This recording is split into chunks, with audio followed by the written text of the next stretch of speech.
नमस्कार दोस्तों, ये सिर्फ एक न्यूज़ नहीं है, ये भारत की विदेश नीति में एक हिस्टोरिक मोमेंट है। पाकिस्तान के आर्मी चीफ ने अमेरिकी धरती से भारत को न्यूक्लियर अटैक की धमकी दी और भारत सरकार ने जो जवाब दिया है वो आपको चौंका देगा।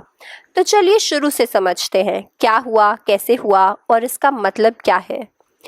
पाकिस्तान के आर्मी चीफ आसिम मुनीर ने फ्लोरिडा यूएसए से जो स्टेटमेंट्स दी हैं वो सिर्फ कंट्रोवर्शियल नहीं हैं बल्कि इंटरनेशनली डेंजरस हैं।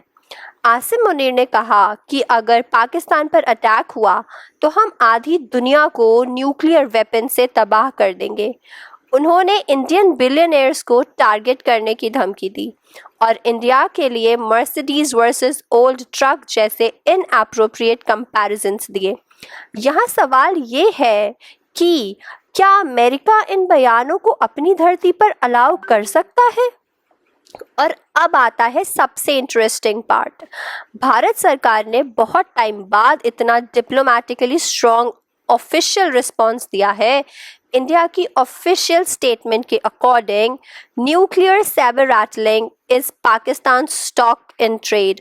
Our international community can draw its own conclusions on the irresponsibility inherent in such remarks. यहाँ 3 बातें नोटिस कीजिएगा। पहली, हमने ओपनली कहा कि न्यूक्लियर थ्रेट्स पाकिस्तान की आदत है। दूसरी, हमने ग्लोबल कम्युनिटी को समझाया कि पाकिस्तान का न्यूक्लियर प्रोग्राम कितना अनसेफ है। और तीसरी, हमने यूएसए को इनडायरेक्ट मैसेज दिया है कि फ्रेंडली कंट्री की धरती से ऐसे स्टेटमेंट्स रिग्रेटेबल हैं।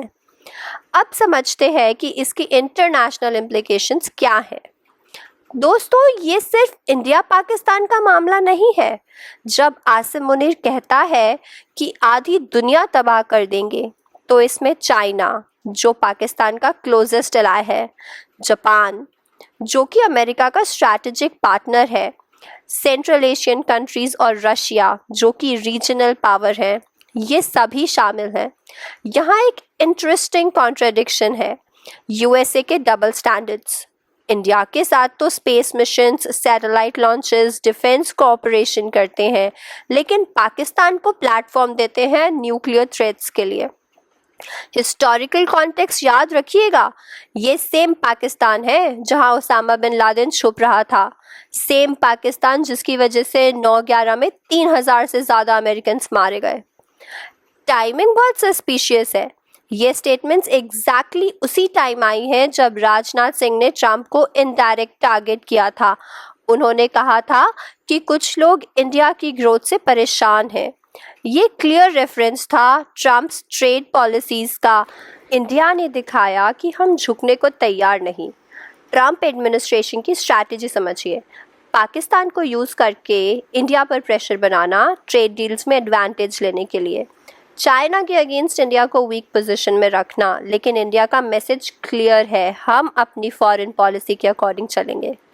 तो दोस्तों, अब यहाँ सवाल ये है कि क्या अमेरिका को इंडिया में ट्रंप टावर्स बनाने की परमिशन देनी चाहिए जब वो पाकिस्तान को न्यूक्लियर थ्रेट्स का प्लेटफॉर्म दे रहा है? कमेंट सेक्शन में A, B या C लिखिए। A मतलब हाँ, बिजनेस इज बिजनेस। B मतलब नहीं, पहले भारत की रिस्पेक्ट करें। और C मतलब कंडीशनल, यानी क्लियर फॉरेन पॉलिसी कंडीशंस के साथ। रिमेंबर कि हमारे एंसेस्टर्स ने फ्रीडम के लिए सैक्रिफाइस किया है। आज हमें भी इकोनॉमिक और डिप्लोमेटिक इंडिपेंडेंस के लिए स्टैंड लेना होगा। दोस्तों, आज का एपिसोड दिखाता है कि न्यू इंडिया चैलेंजेस को कैसे रिस्पॉन्ड करता है। इंडिया अब डिप्लोमेटिक थ्रेट्स को इग्नोर नहीं करता। हमारी फॉरेन पॉलिसी अब मोर असर्टिव है और इंटरनेशनल कम्युनिटी में हमारी वॉइस स्ट्रांग हो रही है। आपका क्या ओपिनियन है?